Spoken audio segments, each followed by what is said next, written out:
ఇద్దరిని అనే స్వేచ్ఛ కూడా లేదా వర్మ?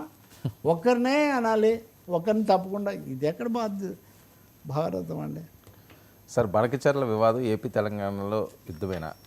కేసీఆర్దే తప్ప బీజేపీ డబుల్గా మారుతుందా? ఇది చాలా పెద్ద విషయం అండి. నిన్న చూడండి, నిన్న సాయంత్రం ఒక అఖిలపక్ష సమావేశం పెట్టారు. అఖిలపక్షాన్ని అనకూడదు, దాన్ని అన్ని పార్టీలకు చెందిన ఎంపీలను పిలిచారు.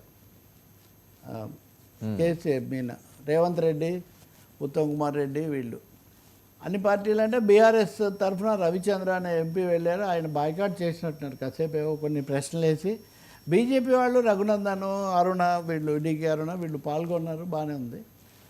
కానీ నేను నిన్న మీకు ఒక మాట చెప్పా, బనకచర్ల అనేది ఆంధ్రప్రదేశ్ కట్టే ప్రాజెక్టులో కడతానంటున్న ప్రైవేట్ ప్రాజెక్టు. కానీ బనకచర్ల మీద ఆంధ్రప్రదేశ్లో ఏం లేదు ఇంతవరకు అఖిలపక్ష సమావేశం. నిమ్మల రామానాయుడు ఆయన ఒక పవర్ పాయింట్ ప్రజెంటేషన్ ఇచ్చి నిన్న చాలా ఏమి సమస్యలు లేవని చెప్పారు. ఎవరికి చెప్పారు? మీడియాకి చెప్పారు తప్ప అక్కడ పార్టీలకు, అక్కడ ప్రజలకు పార్టీల ద్వారా అది జరగలేదు.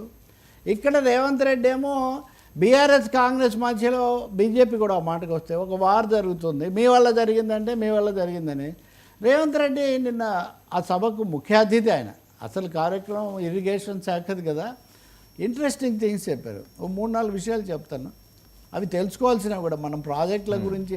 ఒక విషయం అండి, ప్రాజెక్టులు లాంటి అంశాల్లో భిన్నాభిప్రాయాలు ఉండేవి, కానీ వాటి మీద కూడా వివాదాలు, వాటి మీద కూడా తగాదాలు, ఆరోపణలు గతంలో ఉండేవి కాదండి. ప్రాంతాల మధ్య కొంత తేడాలు ఉండేవి. కానీ ఇప్పుడు ఉదాహరణకు బనకచర్ల తెలంగాణకు ఏమాత్రం నష్టం జరగదు, మేము గోదావరి నుంచి సముద్రంలో కలిసే నీళ్లను ఎత్తిపోతల ద్వారా వాడుకుంటాం అన్నది చంద్రబాబు ప్రతిపాదన. 3000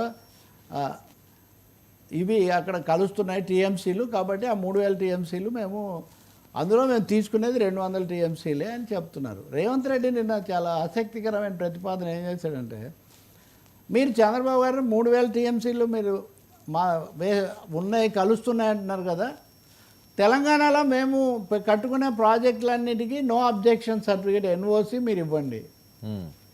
మీరు ఎన్ఓసి ఇస్తే అప్పుడు మేము అంతకంటే చాలా తక్కువలో 900 టీఎంసీ లోపుతోనే మేము కట్టుకుంటాం. 3000 కదా, మీకు 3000 మీ దగ్గర ఎక్కువ ఉన్నప్పుడు మేము 900తో కట్టుకుని దేనికి కూడా ఇంకా మీరు అభ్యంతరం పెట్టాల్సిన అవసరం లేదు.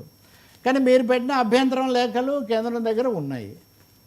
This is number one. అంటే పొలిటికల్లీ వెరీ సెన్సిటివ్ థింగ్స్ ఇక్కడ.